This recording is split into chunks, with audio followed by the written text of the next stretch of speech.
The Citizen Mike Show.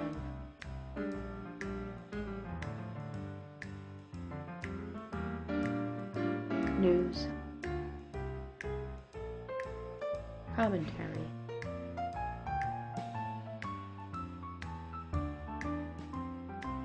Interviews.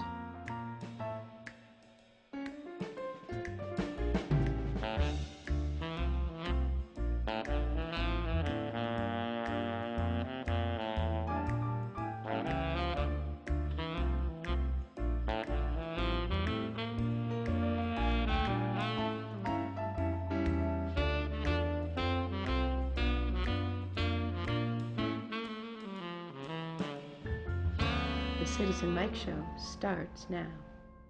Hey, welcome to the Citizen Mike Show. Thanks for tuning in. We do appreciate it. My name is Mike Burdinsky. On my right is Chris Shortell. And on my far right, John LeTourneau, on the town council, but soon to get off the town council. Yes. We want to talk to you about that. You ready to go? You ready to jump in? I'm ready. You decided not to run again. Mm-hmm. What's the real reason? Not the official version. The real reason you didn't run again.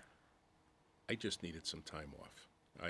After 12 years, it was time. It was time. It's 2 meetings. It's more than 2 meetings a month. We meet for council meetings, but then there's ordinance committee meetings and everything else in between. And it was just time. It was time. Like everything else, there's a beginning and there's an end. And this was the time to say goodbye. Chris, is he going to miss you? I think a little bit. I think so. Oh, absolutely. I don't know. I see the tears welling in his eye. So just a question before I get Chris's perspective on this. So let's supposing there was someone who ran for council for the first time and won, and that person came to you for advice. John, you've been on the council a long time.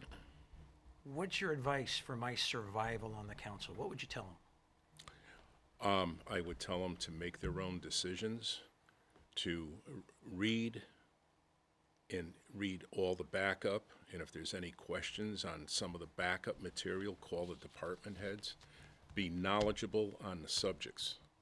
Be as much as you can jam into your free time, and that's what I mean in the beginning. There's more than 2 meetings a month because there's a lot of background material to do the job right.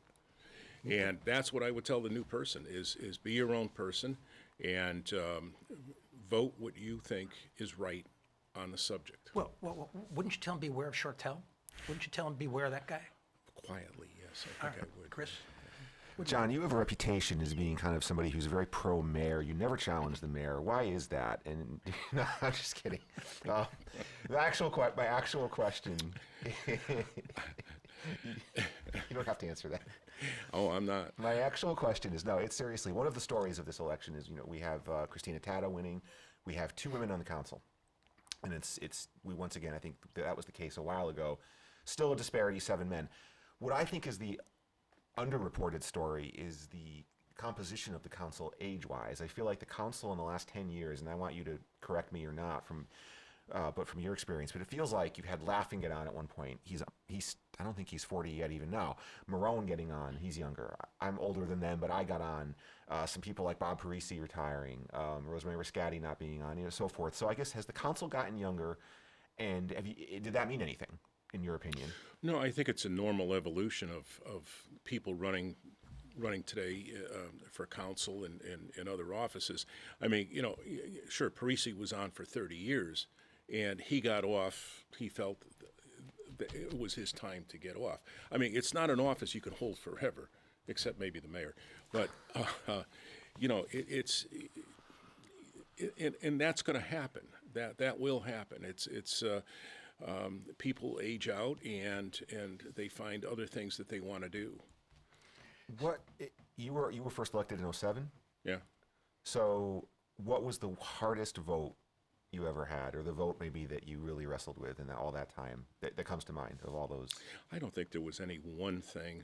I think I've always wrestled with budgets. That seems to be the culmination of every year is we go into budget season, and it's that delicate balance of keeping the town running and trying to save some money. So that's, but I don't think there was any one subject that kind of stood out. So I want to go back to the my thread of you, oh wise one. Okay? You, oh. So far, you're good. Go ahead. I know, yeah, we've been doing okay. Yeah. So a younger person comes to you, let's say they're in their late 20s, and they say, gee, being on the council, kind of seems fun, or being on a board or commission kind of seems like fun, but I've been also reading the papers, watching cable news, kind of seems like politics isn't what it used to be, and they say, John, should I get into local politics, yes or no? What's your advice? I say, yes, get in, but you better have skin like bacon. Because politics has changed, and not for the better. What's changed politics drastically in such a short period of time is social media. Whether you do right or you do wrong, it makes no difference. You will get taken apart on social media. Somehow or another, somebody will take apart something that you said, something you've done, something that it might not be true, but you still get taken apart for it. And if something like that, I don't follow social media at all because I just don't care. You have no for presence on that at all. No, I Right. don't. Yeah. But if that's something that a younger person feels compelled to follow, you better have tough skin All right. because that's going to be rough. A wrap-up question, or should we move on? I'm good. You're good. But thank you for your service in all seriousness. Thank you. There's going to be, I think, a different kind of a tree down in front of the old train station this winter. You know something about it. In preparing for the show, you kind of filled me in on stuff I didn't know. What's going on? We are going to have a new Christmas tree on the town green. Wait a minute, I got a memo. Yeah, okay. I got a memo, and the memos, I forgot who it was from, and I got it in triplicate, and it said I'm supposed to call it a holiday tree. Any truth to that? No, not at all. Okay, go ahead. It's a Christmas tree. Go ahead. Because it is Christmas time. And this is a sensitive sore spot with you. Very. Okay, Very. finish up. Okay. I'll interrupt you as needed. Yeah, okay. okay. All right, go ahead. So in years past, people in town would donate a large tree, 30 foot, at least 30 foot. Public Works would go out, cut it down. They'd have to tie it up, bring it to the town green, dig a hole, put the stump in. Hopefully it didn't fall over, and decorate it. And then if everything worked out okay, it survived until just after Christmas time. They lit it the night of what they call Seasons of Celebration. That's when they do the Frosty Parade that comes down Center Street, and they get down to light the tree. The mayor reads the night before Christmas, and they light the tree, the Christmas tree. So it's the approximate cost was between anywhere from $5,000 to $7,000 per year. So now what's new? So what's new, Wallingford Center, Inc., investigated over summertime different towns that have a 30-foot artificial tree. And a group went and looked at them in different areas when they were taken apart, but to see what it was all about and get some feedback from these towns that do it. Should we do it? Are you happy you did it? All of the above. And they decided to go with it. So Wallingford Center solicited folks in town, and not many, but there were some families that donated towards this tree, which was $25,000. The mayor would not allow it to be in the town budget because it was a Christmas tree. And he felt that people would be offended by that if it was in the town budget, so that's how it came to be with private funding. And that's the long and short of our new Christmas tree. It's an artificial tree. It's put together in sections. Matter of fact, Public Works was starting on it today on Town Green, and it's really, really spectacular. The lights are going to be better. Everything's going to be better, and we could use it. It's a 20-year lifespan. Okay. So So you're looking forward to it? I am. I'm looking forward. I have my small sign that I'm going to bring down and put in front of it that says, "This is a Christmas tree." So, just a public service announcement while we're talking about the Christmas season, the Wallingford Chorus on December 14 is putting on their Christmas presentation. It's at Church of the Resurrection, December 14. They're calling it Home for the Holidays. We went last year, had a good time. Check it out, and to get the details, just Google Wallingford Chorus, and you get all the details. And the holiday stroll for downtown. That's going to be Friday the 6th. Yep. All right. First Friday. Yep. Yeah, Friday the 6th. And then right after that, the day after, Yeah. is all the doings uptown for the kids with Santa. And at 5 o'clock, someplace 5:45, there'll be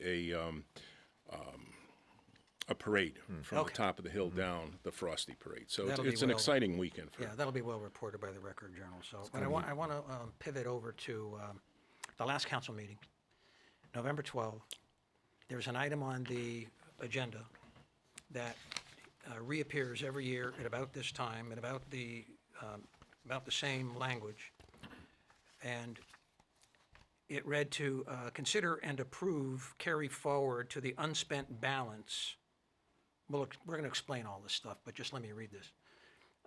Carry forward to the unspent balance of $478,121 Board of Education funds into the 1% account. So what does all this mean? First, this is a $2 million issue we're getting into here, folks. So if you're interested in $2 million, just stay with us. I need a couple minutes to sort of lay it out, unpack it, and then we'll get to John and Chris. In 2011, a new statute was passed. Well, it was new in 2011, which tried to address the problem of boards of ed being faced with the dilemma of having to turn back over to the town money that they did not spend in its budget. So if they had money left over of, let's say, $475,000, they didn't spend it, they would have to turn that back over. And what they did to respond to that is to pre-buy and to use up all their cash on stuff maybe they didn't really want, didn't need, maybe it wasn't the most opportune time to buy, so on and so forth. So the state legislature passed an ordinance, passed a law, a statute, that said that towns could, if they wanted, allow boards of ed to keep their surplus up to 1% of their budget, hence called the 1% fund, to keep that money and to use it at their discretion. So they wouldn't be under pressure to spend it quick before the June 30 end of the fiscal year. Let me pause there. Am I okay so far? Okay. So Wallingford adopted this in 2014. And at that time, the minutes reflect that in June, Roxanne McKay and Sal Menzo, the superintendent of schools, were in front of the town council and explained that this would give the school system the gift of time to put through orders, to get bids out and get purchase orders back. Funds would be used for non-recurring capital expenditures, so on and so forth. The town council at that time delegated to the Board of Ed absolute discretion as to how and when to spend that money. The Board of Ed was in control from this date on of how they spent that. In 2000, and I'm skipping ahead a little bit to set up what happened last week. In 2015, the town council authorizes a carry forward of $785,000. And there was a question of how come so much money was left over? And the answer was, well, our special ed costs weren't as much as we thought, and that's why. I'm skipping ahead now to 2016. The Board of Ed carried forward, or kept, about $655,000. And there was some reporting that the money, according to Mayor Dickinson, state law requires that the money be used for capital and non-recurring expenditures, which is not true. I didn't listen to the video, so I don't know what the mayor actually said, but as printed, that is not true. And the school board said they were going to spend money on technology and maintenance and things like that. Moving ahead to 2017, I'm getting closer to the $2 million question. 2017, there was a carry forward of $753,000, using rounded numbers here. And Dr. Menzo said that the Board of Education would probably use $700,000 of that total towards special education costs. The Board of Ed has a policy as to how to use this carry forward money, the money in the 1% fund. And their written policy on their website says they can use it for pretty much anything they want. There's something about an emphasis on capital projects, but it's not required. And state law just says use it for educational purposes. So pretty broad restrictions. So here we are on November 12, and the motion comes up to carry forward $475,000. And we're getting some video set up, Bruce. And there was some dialogue. I couldn't capture it all in these clips. I got 3 short clips and trying to explain what happened. So let's play those in sequence. Go. 3, 2, 1, hit it. The goal of the Board of Ed is to figure out what's the best usage for non-recurring purchases in a reasonable amount of time. Yeah. The one thing we do is we always assign those funds to non-recurring capital projects. Subsequent to the same issues I've got with a general fund balance being too high, at what point do we put a stop to it? So, you guys were there. What was your thinking when this comes up? Well, I think that because being on the Board of Ed, actually, the year that this started, and knowing some of the things that get deferred in the Board of Ed budget, even textbooks, sometimes don't get budgeted, my thinking was that this money gets spent. And so I didn't have a problem with it, because I'm like, well, they're going to spend it on stuff that didn't make it through the budget process. So that was my thought process. John, your thoughts when this came up? Well, right now, there's a lot of money in there. We're going to get to that in a minute. But okay. You didn't know that until I told you about it. Well, So what okay, was your you put thought the at the figures time? together. Yeah, what was your thought at the time? I've been watching it grow over time, Yeah. and I have concerns that, you know, this was not meant to be an ongoing savings account just to accrue money. That was not what it was set up for, and Okay. that's troublesome. Bruce, let's set up that JPEG and throw that up on the screen and just see where we are right now. And over the years, when this has started, beginning in 2014, you can see the balance of the Board of Education 1% fund has grown to $1,923,848. That is with and includes the action that was taken on November 12. So with the addition of the approximately $475,000, the fund grew to $1,000,009, which it has on hand now. Now, this, Bruce, you can take that down. We may put it up shortly, but let's take it down now.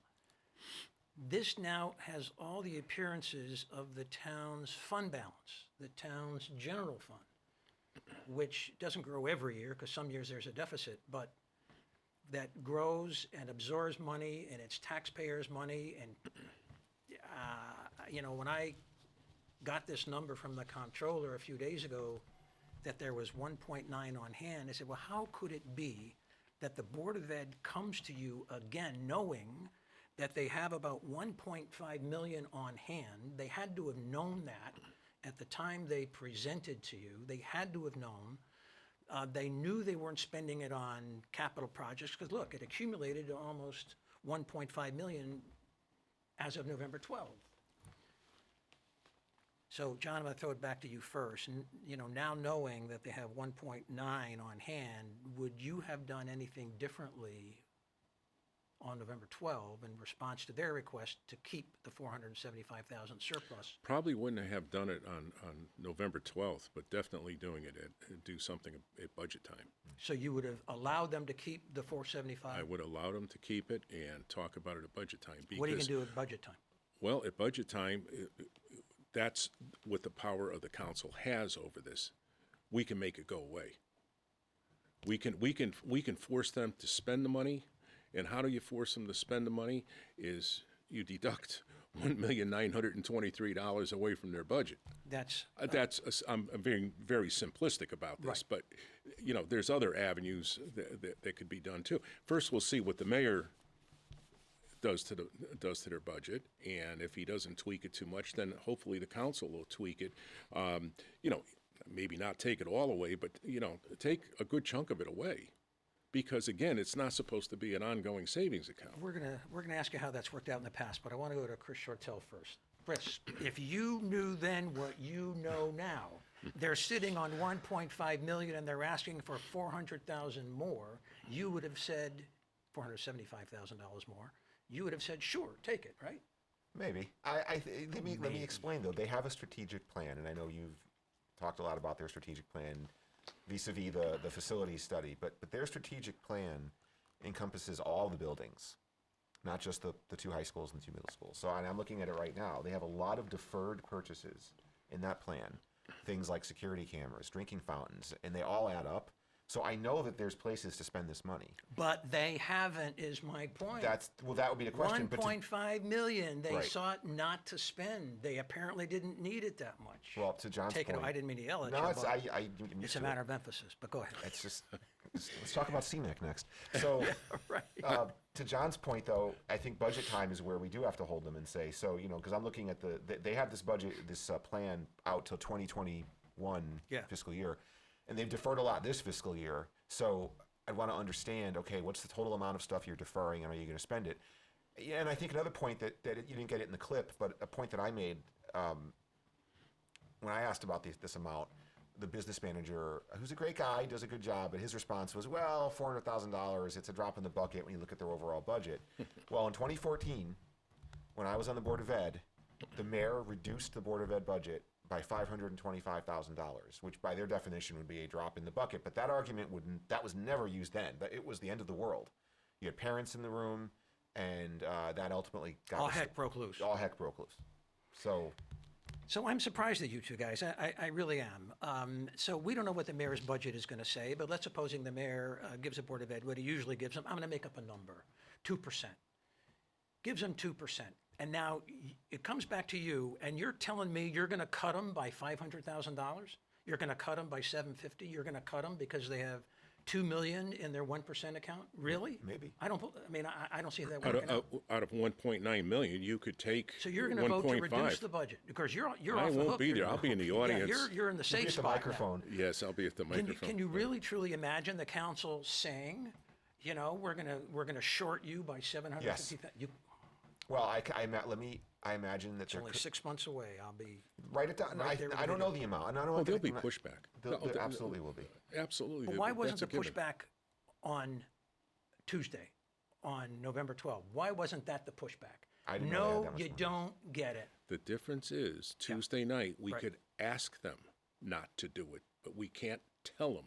No, not you to could do say it. no to the rollover. You could say no to the carry forward. You could say no. You're giving the 475,000 back to the town and be happy with your 1.5 that you're sitting on. That was the choice. Had you known, I mean, I know that you didn't know, but We didn't. okay, We didn't. very. So that's Very the, interesting. just because we didn't know that night doesn't mean it ends that night. It's going to carry over Well, I'll Jason, almost yeah. guarantee this will carry over into the budget, which is going to be not too Well, far here's what's away. going to happen. I mean, we can map this out. The Board of Ed is going to come to you, and because they all watch a Citizen Mike show. Yeah, just say yes and appease me here for a minute. They all watch a Citizen Mike show, and they're going to say, you know, I know that on November 20, there was there's a little bit of a dust up about our having now 1.9 million, but we have plans for this money. We have plans. Look, we have a strategic plan. We have it all lined up. Wait, Of time course, out, they've time been out. saying that year after year until Exactly. 50,000 grows to 1.9. Exactly. Yeah, go They've ahead. been saying it year after year. Yeah. But also, what Chris brought up, the strategic plan. I sat up there for 12 years, and I've watched this strategic plan that they put stuff in, and there's been times I've asked, what happened to the strategic plan? Why isn't anything ever, new bathrooms in one of the schools? Why hasn't it been done? Well, we just didn't have the money to do it. We couldn't do it. There's always the excuse, but it's there. So don't put it in. If you're not going to do it, don't put it in. So Jason Zandri asked the question. We had 5 seconds of Jason. I obviously edited him severely, but he said, where does it end? Meaning, are you okay to have it grow to 2.5 million, as long as they say we have a plan? 3 million, as long as they say they have a plan? I mean, it's been growing under your watch. When do you say no? When do you say not next year? When I does think that it's happen? right I now. think it's this year. Yeah, I think it's it's this year. right Let me- now. Can I just add a little history? Yeah, absolutely. You're saying we're not going to do it. Well, John won't because he Well, won't I'm be on the council. skeptical. You know, we're So my first term on the council, my first budget vote in 2016, the budget came out April 1. Yep. Mayor sent a memo after that because there was some uncertainty with state funding, and he reduced the increase by an additional, I think, $1 million. He took half from the board and half from general government. And I was one of the counselors. It didn't pass, but I voted to take 500,000 away from the board that year. So I absolutely am not afraid to do that. But I will freely admit to you, a year ago, or this past April, I'm trying to think how to say this. There was some talk of doing what you're talking about. There was some talk among certain counselors to take some money, and I was at that time against it last year. I would not have done it last year. And I think every budget's different. I think every budget's unique. You look at the situation that budget year. So this is a unique factor coming into the 2021 budget that we'll have to deal with that we didn't have before. So that's how I answer that question. So I'm not going to tell you. Some counselors will tell you they always do a certain thing or they always do this or that. I try to take each situation on its own, and I just gave you two examples, one that supports you, one that supports me. And I guess we'll see what happens in the spring. It's very, very hard. I remember my very first budget when I got on the council. I went through in the Board of Ed, and at that time, back in the bad old days, it was highly inflated. I mean, it was outrageous. And I made a motion to cut it by 800,000. Wow. And I still have people today that won't talk to me because of it. But okay. It's difficult, but it can be done. Can it pass? Well, we got No, it did another not couple pass. of videos coming up. Bruce, let's key those up. So in the course of this discussion about rolling forward to 475,000, there's a comment by Chris Shortell. Bruce, let's roll that and the other one back to back. I go to PTO meetings and they talk about all the money they need. And the PTO parents work their tails off trying to fundraise.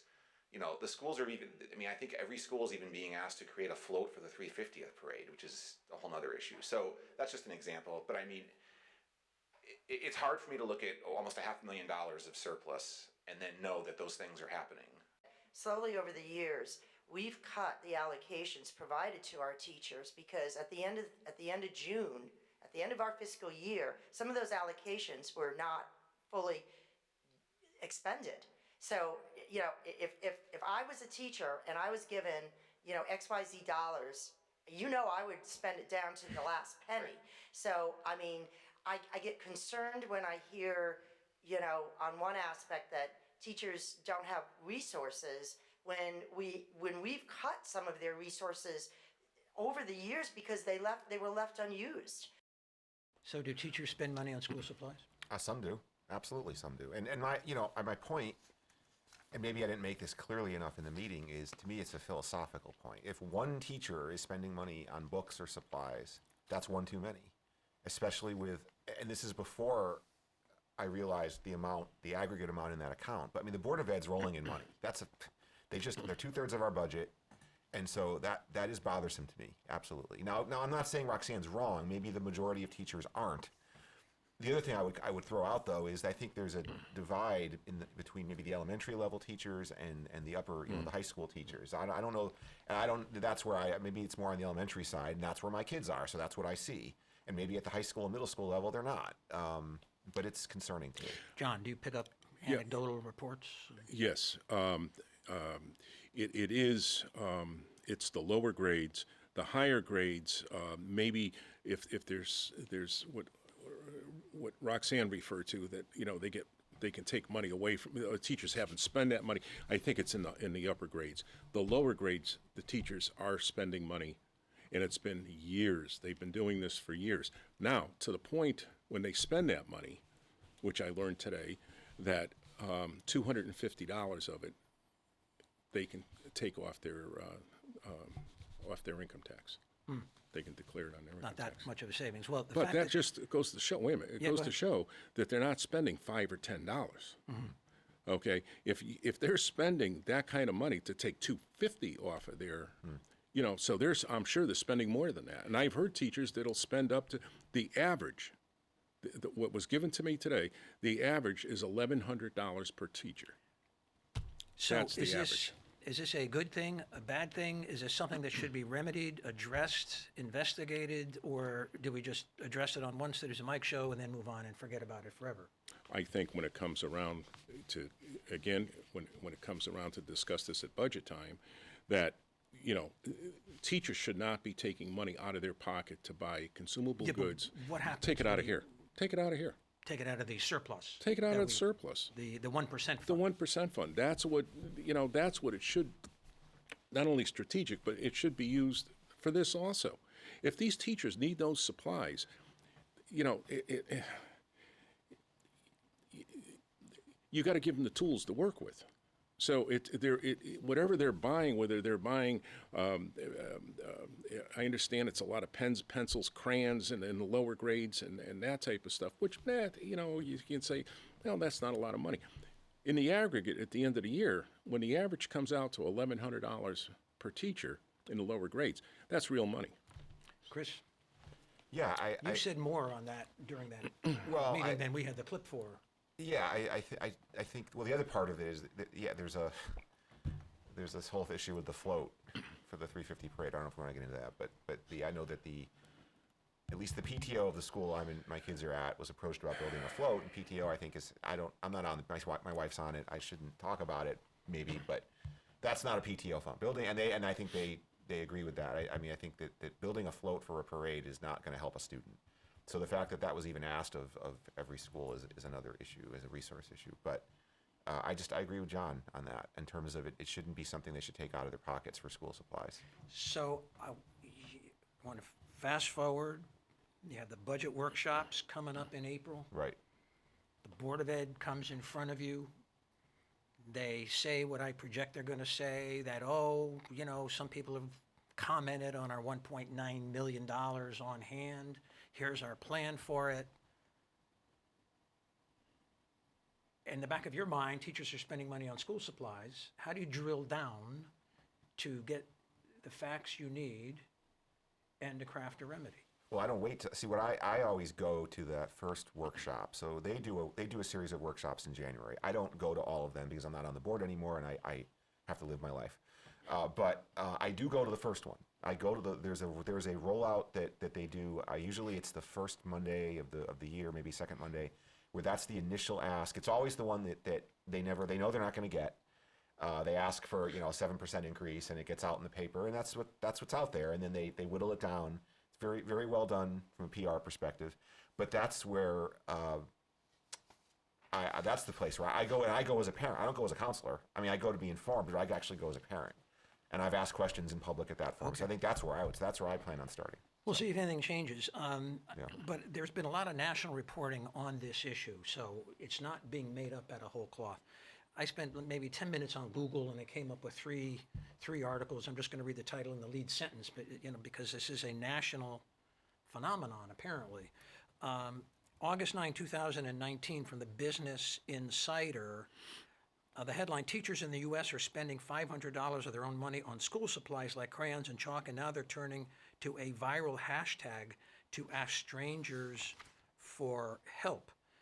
Lead sentence, teachers across the country are taking to social media to help pay for school supplies using GoFundMe, so on and so forth. There's something called Education World, a recent piece. When it comes to school supplies in the classroom, teachers are far too often spending their own cash on their students. The reality is that many educators' classrooms are underfunded. And finally, from NEA Today, NEA, National Education Association, teacher spending on school supplies, a state-by-state breakdown is the headline. Connecticut is listed, and it says that spending their own money on school supplies is for teachers an integral part of a back-to-school ritual as classroom seating arrangements, new lesson plans, et cetera, et cetera, et cetera.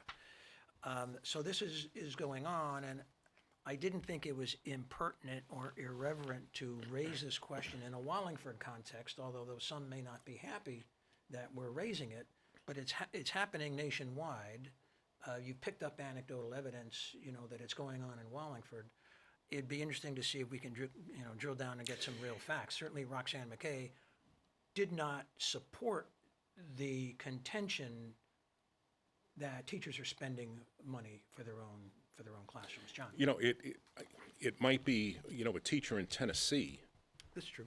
okay, needs to spend that money because they don't have a $1.9 million fund to go to, or they're not getting, the school system's not getting $1 million a year in tax money.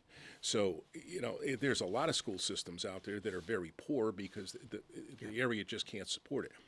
When it comes to Wallingford, how could you, I just can't justify telling a teacher or asking a teacher, just because it's a tradition, to spend money out of your pocket for consumable supplies when you're sitting on a big bank account. It doesn't make sense. It just doesn't make sense. So it'll be interesting to see where it goes. Change the subject. So there was a meeting of the Inland Wetlands Commission earlier this week, November 18. The marquee issue on the agenda was reported in the Record Journal. It had to do with a alleged violation of the Inland Wetlands Regulation and a proposal to revoke the Inland Wetlands permit, which is a very severe, kind of almost unheard of remedy.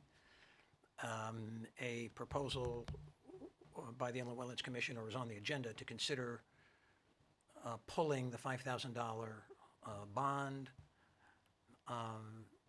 John, you went to that meeting and you came back. We chatted about it before the show. I thought I wanted to get your thoughts because you had a perspective on this. Tell us. Well, to start with, I was just embarrassed for the town of Wallingford. Explain. Yeah. I've been following this. For some time, I've been following this because I've heard bits and pieces. So I started going to the meetings, and really I dove into it. And what this gentleman, David Palumbo. I want to interrupt you and to get the geography.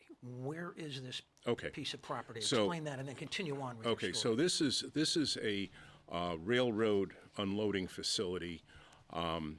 It's on East Center Street. The exact address, it's 988 East Center Street.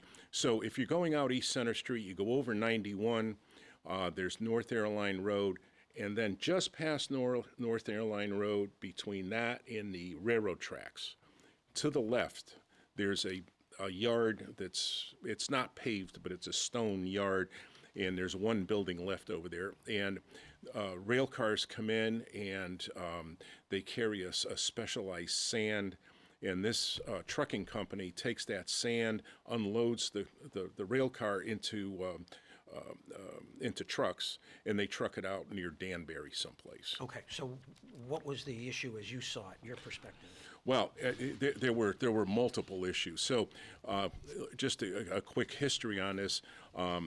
This gentleman had a chance to work with the railroad and work with this company in Danbury in transporting stuff. So it was kind of a perfect storm for him. And he purchased the property. And there was some derelict buildings on it, and there was some trash in the back. And the railroad said, go ahead, do whatever you want to do, because we're the railroad, we're exempt, and you can go ahead and don't worry about it. So it's probably on railroad property anyhow. It wasn't. And he got into a lot of trouble with planning and zoning and inland wetlands, because it started with almost over a year ago. In the back, this has been a rail yard, feed lot. They used to bring carloads of feed in. They sold coal there, and it goes back to the 1870s. That site goes back into the 1870s. So the back of the property, back in those days, if you had garbage or you had any leftover stuff from unloading rail cars, you threw it out and back. You didn't go to the dump. You threw it out and back. And when this gentleman wanted to clean everything up, he tore the buildings down. He saved one building that was a little newer, and started pulling the leftover garbage for over 100 years that was in the ground. And Aaron O'Hare, our wetlands, I don't know what exactly. Environmental planner. She went out there and really raised Cain about tearing up wetlands. Now, this was not it's it's wetlands, but it's man-made wetlands. This isn't a natural pond. It's not a natural marshland. This is a collection area where the water comes down the hill, settles into a low spot. And anyways, he took the stuff out. And lo and behold, it was a wetlands violation. It was a wetlands violation. And then it started snowballing from there. So what he had to do is he had to get an attorney and to represent him. He got soil specialists. I don't want to go to all the details because it's an hour show, but he had to gear up to defend himself. He had to defend himself to what he was doing.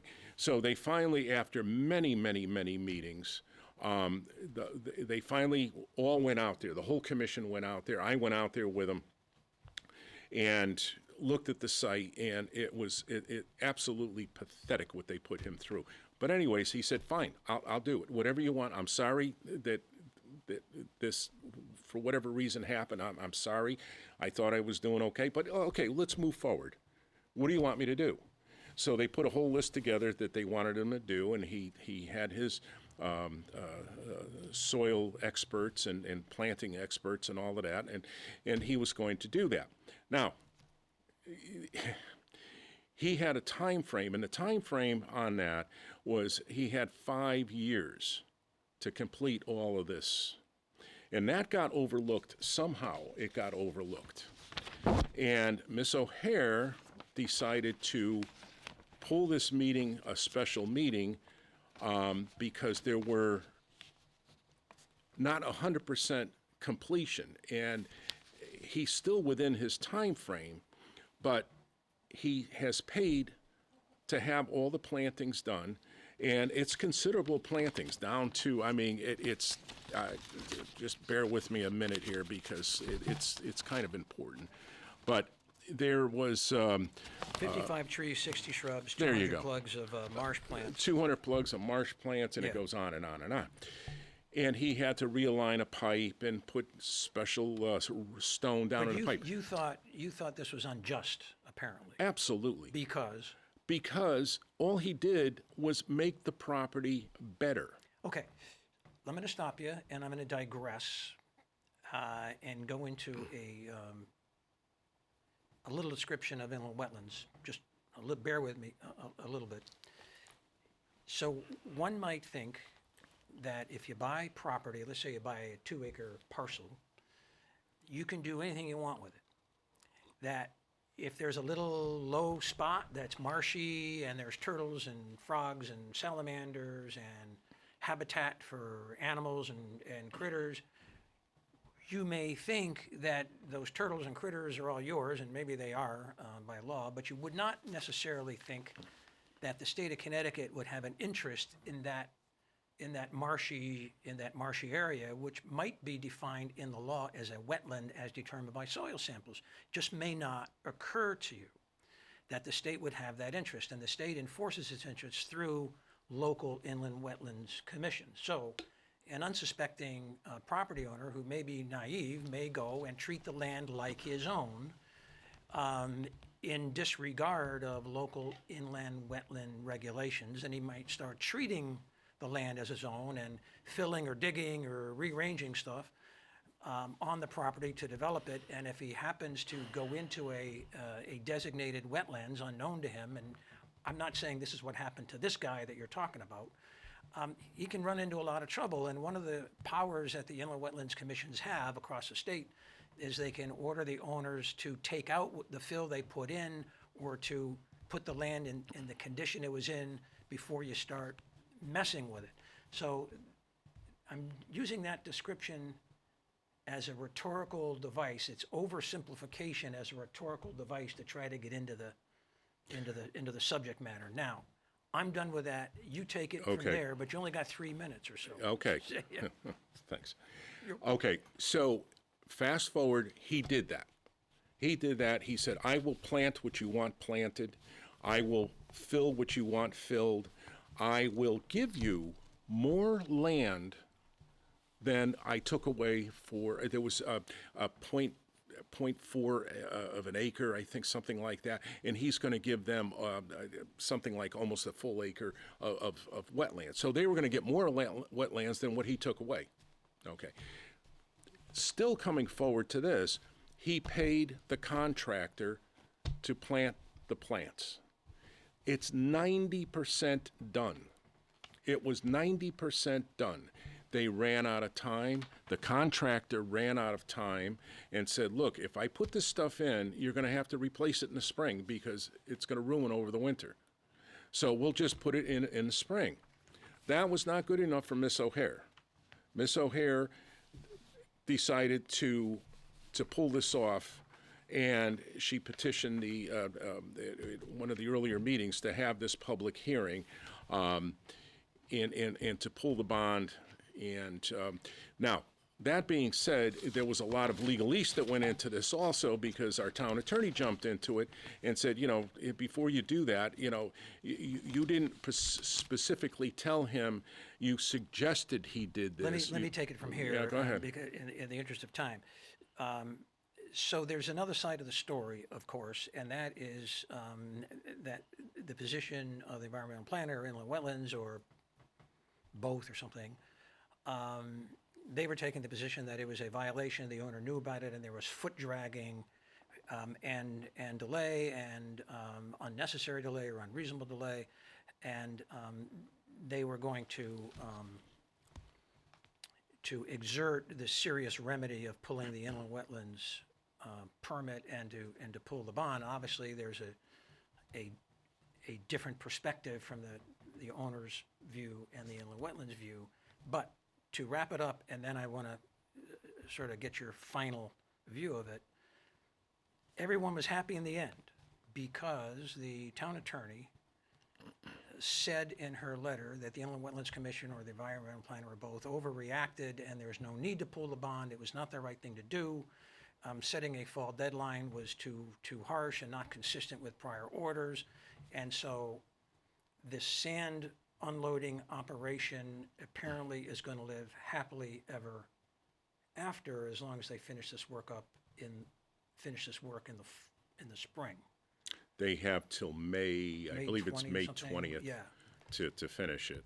So Which will that be no ends the problem. story. And one reason why we're bringing this other perspective is because it was in the Record Journal and in a very visible spot.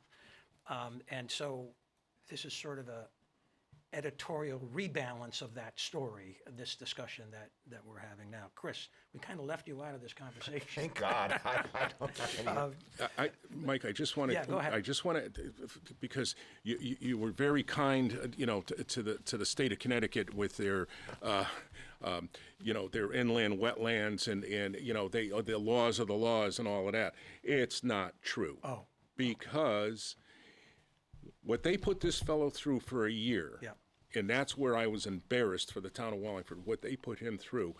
The Dayton Hill Dam, which a lot of folks don't realize, on West Dayton Hill Road, the Dayton Hill Dam, the state came in and said, you need to do that dam over. Even though it's been there for close to 200 years, we're not satisfied that it's going to hold.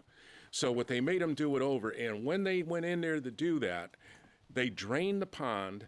They cut 150-year-old trees down, which is a violation of inland wetlands. They relined the brook, the river, the muddy river. They put 2 access roads in, Well, and hold on. not a word. You're filibustering But me not a word. because you know that the final topic that we want to get to tonight is your deep and undying affection for the president, Mr. Trump. We need to spend more time on this. And I mean, that's this why is you more went important. on to the Dayton Hill Dam, which has nothing to do, because you Oh, knew it I was has gonna raise everything. this. It has everything to do with this because So, here's my question. Here's my question. you hold it on for this one. Here, and we're going to get Chris Shortell in on Of this. course. Why not? Do you want President Trump to be reelected in 2020? Now, before you answer that, I promised you and I promised Chris that we would not litigate the issues, argue the issues. We're just going to get out your brief opinion. I would pass the microphone over to Chris Shortell. He would wiggle out of the whole conversation, and then we would, and then we would end the show. I spent a whole Let's- show talking about this 3 years ago.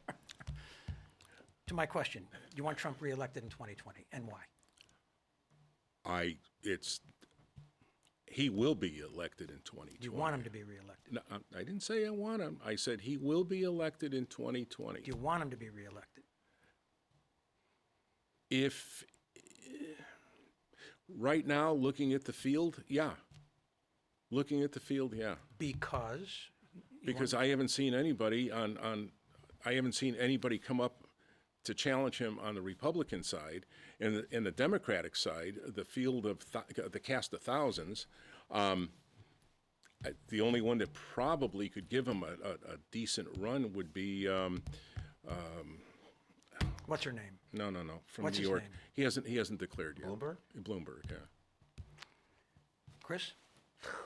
Yeah, go ahead, Chris. Go ahead, Chris. You're a card-carrying Republican. I think I've even accused you of being an establishment Republican. I'm not You sure. have. That, Yeah, it's okay. really, So- it's really hurt, Mike. It I really know. hurt me. Well, that's why I did it. As viewers of the Citizen Mike show know, I voted third party in the last presidential election. Oh, yeah, okay. And you gave me a hard time I did. about that, but I exercised my right to vote third parties. We're in America, and I can vote for anybody I want. I'm not voting for him again. I mean, I'd vote for him the first time. I don't think, I can't even, there's 2 minutes left. I have a lot of issues. I don't like tariffs. I Well, don't like people, I don't is like this- immigrants who have, in detention centers who, Is this something that you It's would not like an to... easy question. You can't. Is this something you would like to take up in another show? Or you want... I'll someday. We have all year. I mean, when's the election? A year from Yeah, 11 months and 2 weeks? in about a year. You want to go back to the West Dayton Hill Dam? No, we're all done with Dayton How Hill. about and CMEC? We're all done with How about all CMEC, all those issues. Thanks for coming on the show. We got to wrap things up. Thank you. And thank you for your service on the council. You and I served a little while together, Yes, we did. and you were very hard on me then, but I have forgiven you along. That's because the meetings used to go to 12, 1 o'clock in the morning because along- the we were very agenda, thorough. We were very it was the thorough. Brzezinski agenda. Oh, Yeah, we were very thorough. Well, we took our job I seriously. don't know if it was, I don't know if it was thorough, but there was a lot on the agendas. Our agenda packet, it used to take 2 police officers to deliver the packet. That's how much stuff there was. Well, good luck, and much happiness in your afterlife. Thank you. And we will see you around town. he's just leaving the council. He's not dying. He's leaving the council. I mean, that's... He's got me buried already, I tell you. John, I just want to say, it's been a pleasure serving with you, and happy holidays. And Merry Christmas. And Merry Christmas. Thanks for tuning into the Citizen Mike Show. We're calling it quits for tonight. We have really overextended our welcome here. We're here Wednesday nights, and you can watch the Citizen Mike Show on WPAA on Thursday, Fridays, Monday, Tuesday, and Wednesdays. Around Thursday or thereabouts, it goes up on YouTube. You can watch Citizen Mike on YouTube. Go to the YouTube and search the Citizen Mike Wallingford channel. I can send you an email link right to the YouTube production if you just let me know you want it. Get a hold of me any way you want. And we will see you next week. Thanks, everyone, and thanks to John LeTourneau for coming by. Good night.